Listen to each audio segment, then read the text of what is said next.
se encuentra con nosotros el abogado César Nakazaki, defensor del expresidente Alberto Fujimori. Buenos días, doctor Nakazaki. Buenos días. El día de hoy, un titular del diario La Primera tiene el siguiente mensaje: Fujimori no tiene cáncer. Historia médica secreta revela la verdad y publican un informe patológico en el cual se detallan una serie de síntomas que le acabo de alcanzar y que supuestamente demostrarían que no tiene cáncer. ¿Qué tiene que decir al respecto? Bueno, que sería interesante que le preguntaran al autor del documento para que lo interprete adecuadamente. Me causa un poco, primero, sorpresa que se haya decidido, espero que solo sea la noticia del día, mediáticamente tratar de destruir una realidad. Y es que el presidente Fujimori, no solo de ahora, tiene 10 años padeciendo cáncer, pero quienes conocen el cáncer saben que el cáncer tiene etapas activas, donde está la lesión, se hace la curación y entramos en un compás de espera de un número determinado de años para poderlo determinar que está curado o no. O sea, el cáncer aparece, vienen las quimioterapias, logra desaparecer y hay que estar algunos años en observación para ver si luego aparece. En 10 años de presidencia, Alberto Fujimori tuvo 3 eventos cancerígenos. En 5 años de cáncer ha tenido 2. ¿De cárcel? De cárcel ha tenido 2. ¿De cáncer? Perdón, de cárcel. Sí. ¿No? Entonces ha tenido 2, pero lo que yo le recomendaría a los amigos de La Primera es que consulten con el autor, que creo que es el INEI, y el mismo INEI les podrá explicar, porque si uno va a ver una radiografía sin el informe radiológico y sin ser radiólogo, se puede confundir, puede pensar que es un fantasma lo que está viendo o una manchita blanca. Estuvo aquí la semana pasada Kenji Fujimori y él nos dijo que la familia no se opone al pedido de indulto, que era lo que en un inicio se había especulado, que indultar implica perdonar y que si Alberto Fujimori se considera inocente no necesita perdón.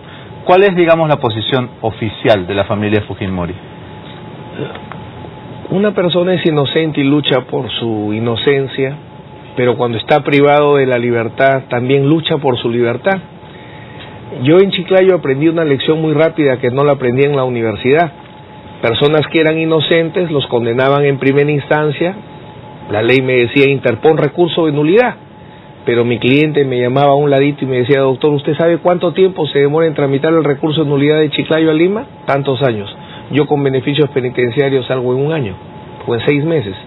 Así que preferían quedarse. Preferían, en vez de ser declarados inocentes, ser libres. El tema es que no es una decisión que haya tomado el presidente Fujimori porque, como dio el último informe que reveló Caretas hace unos días, él hasta ahora no logra salir de su cuadro de depresión severa. Entonces los amigos que conocen lo que significa la depresión severa saben que obviamente una persona en esas condiciones no está para estarle evaluando: mire usted, estos son los caminos jurídicos, ¿cuál seguimos?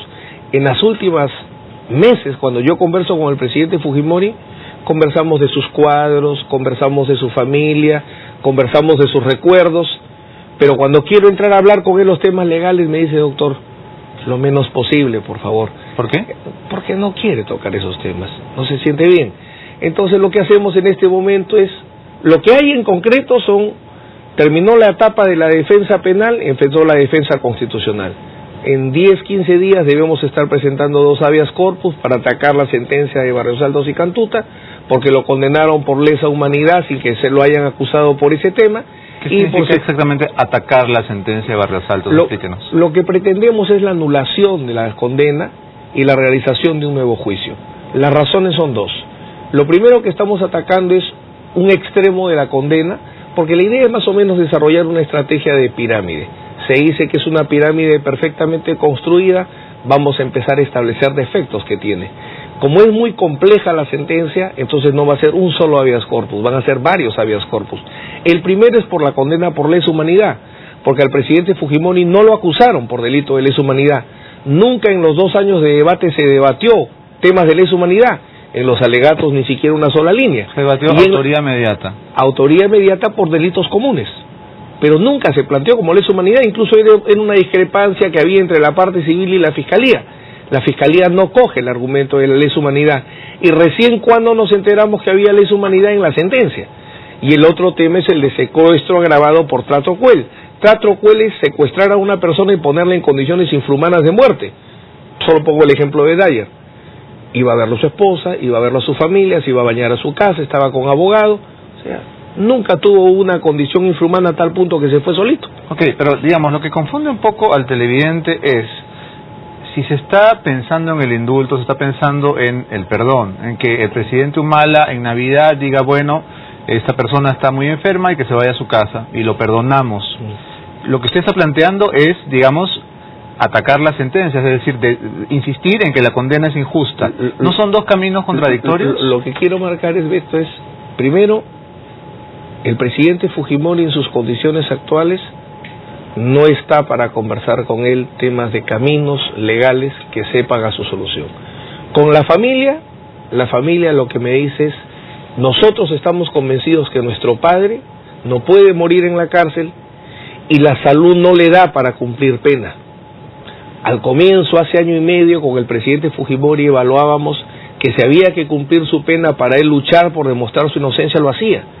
Pero luego que presentó el cuadro de depresión severa, cambió totalmente el escenario. Entonces ahora no solo es luchar por su inocencia, sino por el camino que más rápido lo logre sacar de la cárcel. No importa cuál. Y todo camino legal que sirva para eso se tiene que luchar. Todas las puertas están abiertas.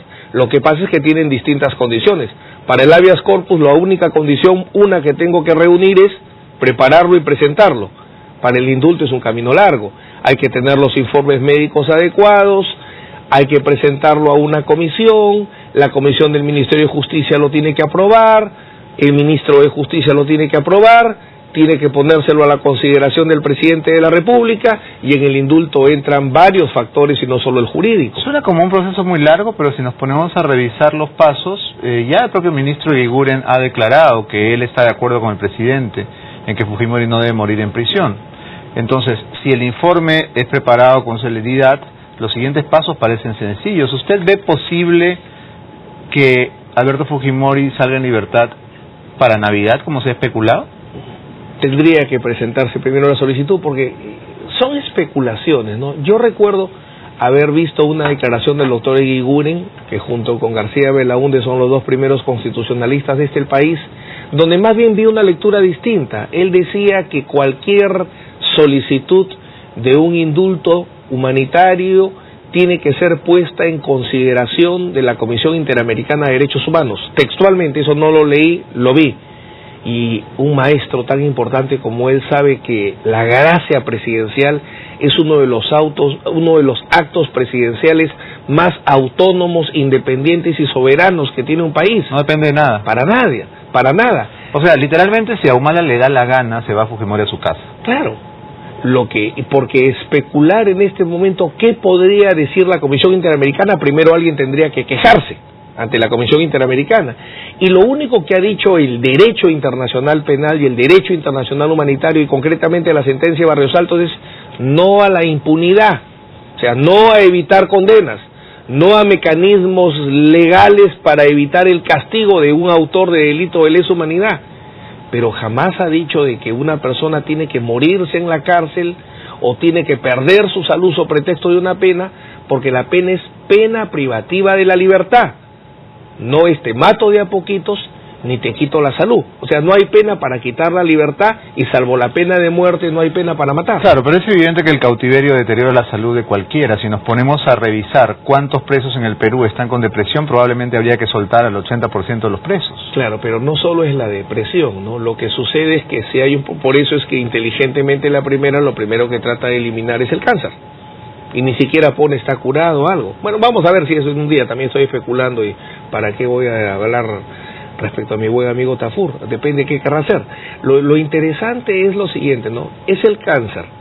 La depresión lo que hace es disminuir el sistema inmunológico, las capacidades de defensa o los mecanismos de defensa que tiene la persona, y por tanto esa expectativa que logre pasar el número de años determinado para que desaparezca el cáncer, no se logra. Y hay algo que tú tienes totalmente la razón. En la agenda peruana, las condiciones infrahumanas de muchos presos es un tema pendiente, y de repente el caso del presidente Fujimori marcaría el inicio de una política de respeto a los derechos humanos también para los internos. No solo se afecta en el Perú, a muchos sectores de la población se les afectan los derechos humanos, y a los internos evidentemente es uno de los más, si no el más afectado. Eso último suena bastante improbable, porque incluso si nos referimos solamente a enfermedades, pues muy probablemente haya en las cárceles peruanas un enorme porcentaje de personas con enfermedades consideradas terminales, ¿no? Entonces va a ser inevitable que para la población haya aquí una razón eminentemente política, ¿no? No, lo que decía es que debería haber una política. Ahora tú planteas otro punto, que es cómo reaccionará la gente. Bueno, en algún momento, y quienes hacemos derecho, vivimos el derecho y moriremos con el derecho, tenemos que pelear porque algún momento se respete. ¿Por qué los estándares internacionales solo sirven para condenar? Y todos dicen, tenemos que aplicar las fórmulas legales del derecho internacional penal para meter a los presos, a los violadores de derechos humanos, pero ¿por qué no para los internos? Hay normas internacionales que regulan la detención y que regulan la prisión.